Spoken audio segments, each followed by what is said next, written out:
중국 진나라 2세 때의 조고는 역사적으로 가장 많은 권력을 누리면서 악독한 짓을 일삼은 환관으로 손꼽힌다. 인생의 대부분을 국가 권력을 손바닥 위에 올려놓고 장난치는 데 보냈다고 해도 과언이 아니다. 그러나 불의한 짓을 서슴지 않았던 탓에 죽음을 면치 못했다. 불장난으로 자신이 타 죽을 것이라는 사실을 뻔히 알면서도 이 운명을 피하지 못한 것이다. 이것은 사실 필연적인 일이었다. 조고는 승상 이사를 음해해 죽였다. 이때부터 진나라 조정에는 그의 권력 독주를 막을 사람이 없었다. 그런 상황에서 그가 중승상으로 쾌속 출세하는 것은 어쩌면 당연한 일이었다. 그는 막강한 권력을 손에 넣자 자신의 입지를 시험하기 위해 사슴을 말이라고 억지를 부린 이른바 지록이마의 희극을 연출하기도 했다. 기원전 209년 진이세 3년 8월의 어느 날이었다. 조고는 못 신하들이 조화를 올리는 틈을 이용해 사슴 한 마리를 끌고 들어와서는 입을 열었다. 소신이 좋은 말 한 마리를 폐하에게 바치려고 합니다. 한번 보십시오. 이세호의가 사슴을 보고 나서 기가 막히다는 표정으로 말했다. 승상은 말씀을 잘못하셨소. 이건 사슴이요. 말이 아닙니다. 이세는 이어 주위의 문무백관을 둘러보면서 물었다. 잘들 보시오. 이게 사슴이요 말이요? 짐이 틀렸소? 주위의 신하들은 모두 조고의 권력을 두려워하던 참이라 바른 말을 하기가 쉽지 않았다. 그래서 처음에는 모두들 말을 하지 않다가 조고의 깊은 뜻을 모르는 신하들부터 솔직하게 말하기 시작했다. 그러나 조고에게 아부하는 것이 습관이 된 신하들은 황제의 앞이었음에도 사슴을 말이라고 우겼다. 이세는 주위 신하들의 의견이 분분하자 자신이 무슨 병에라도 걸렸을지 모른다고 생각했다. 곧 그의 입에서 점을 보라는 명령이 떨어졌다. 점성술사는 매우 영악한 사람이었다. 조고의 생각을 너무나도 잘 알고 있었다. 그는 바로 폐하께서 제사를 지낼 때 목욕제계를 하지 않아 말을 사슴이라고 잘못 판단하는 현상이 생겼습니다라고 말했다. 이세는 점성술사의 말을 그대로 믿었다. 이어 이세는 조고의 의도대로 목욕제계를 하기 위해 상림원으로 향했다. 어느 날 어떤 사람이 상림원을 지나다가 호해가 쏜 화살에 맞아 사망하는 사건이 일어났다. 조고는 이 사실을 알고는 자신의 사위 여막을 이세에게 보내 누군가가 사람을 죽인 다음 시체를 상림원에 갖다 버렸습니다라고 말하게 했다. 얼마 후 조고는 이세를 직접 찾아가 황제께서 아무 이유 없이 죄 없는 사람을 죽였습니다. 이건 하늘과 귀신이 모두 화를 낼 일입니다. 틀림없이 재난도 내릴 것입니다. 폐하께서는 빨리 이 상림원을 떠나는 것이 좋겠습니다. 라고 권고했다. 조고는 실제로 말이 떨어지기 무섭게 이세의 거처를 함양에서 동남쪽으로 8리나 떨어진 망이궁으로 옮기도록 조치를 취했다. 이세가 떠나자 조고는 즉각 마술을 드러냈다. 과감하게 사슴이라고 말한 신하들을 모조리 잡아 살해한 것이다. 이렇게 되자 진실을 말하는 사람들은 완전히 사라지게 됐다. 오로지 그의 표정에 따라 일을 처리하는 것이 모든 사람들의 습관이 되다시피 했다. 조고는 서서히 왕위 찬탈의 음모를 진행하려는 야욕을 드러냈다.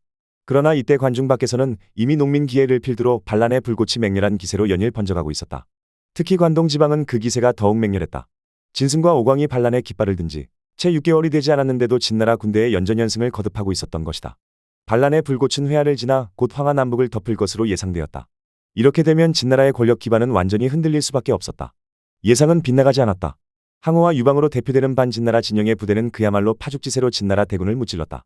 특히 거록의 전투에서 진나라 군대는 추풍낙엽처럼 흩어졌다. 전의를 상실하는 것은 이미 돌이키기 어려운 현실이 돼 있었다. 진나라 장군 장하는 상황이 예사롭지 않자 황급히 밀사를 보내 조정의 전선에 분위기를 전하고자 했다. 하지만 이미 조정의 정권을 장악한 조고는 장한이 보낸 밀사를 만나려고 하지 않았다. 대신 모든 패전의 책임을 장한에게 뒤집어 씌웠다. 장한은 이때 조고의 의중을 어느 정도 파악하게 됐다. 전투에 지면 조고는 패전의 책임을 물어 그를 죽일 것이고 설사 이기더라도 공로를 시기한 조고의 모함에 의해 죽임을 당할 게 뻔했다. 그는 조고에게 죽임을 당하느니 차라리 제후들과 함께 반진나라 투쟁에 나서는 것이 낫다는 결론을 내렸다. 장한의 전향은 이미 쓰러져가던 진나라에 치명적인 타격을 가했다. 이때 조고는 이미 꺼지기 시작한 자신의 생명을 되살리기 위해 위험한 도박에 나섰다. 첫 번째 계획은 밀사를 유방에게 보내 강화를 모색하는 것이었다. 이 경우 자신이 오중의 땅에서 왕으로 자립할 수 있으리라 생각했다. 또한 이세를 처치하기 위한 방법을 적극적으로 모색했다. 그는 이 계획을 실현하기 위해 동생 조성과 사위 여막을 조용히 불러들였다.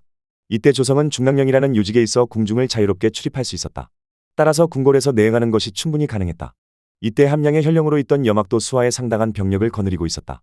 그의 병사들을 농민군으로 위장시켜 망이궁을 공격하는 것은 일도 아니었다.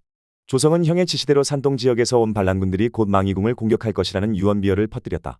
이어 여막은 적을 추격한다는 명분을 내걸고 바로 망이궁으로 쳐들어갔다.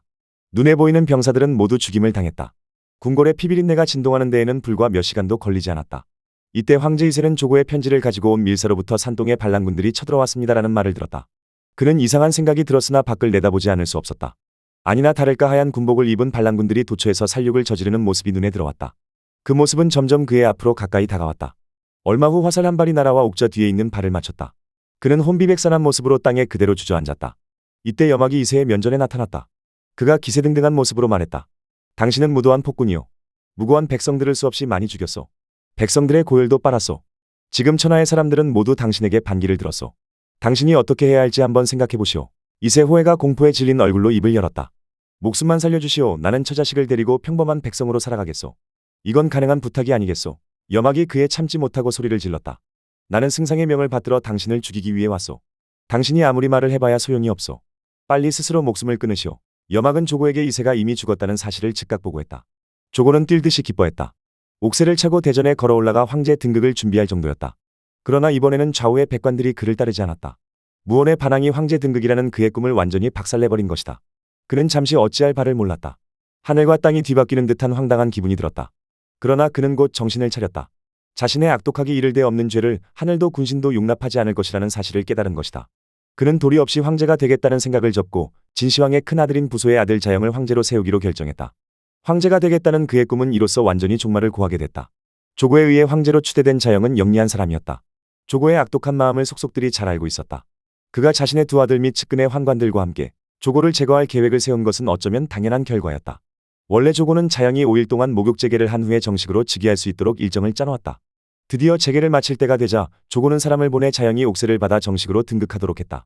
그러나 자영은 병을 핑계로 조고에게 가지 않았다. 연달아 몇 차례나 그렇게 했다. 조고는 할 수 없이 자신이 직접 가서 임묘고조 의식을 거행하도록 요청하기로 했다.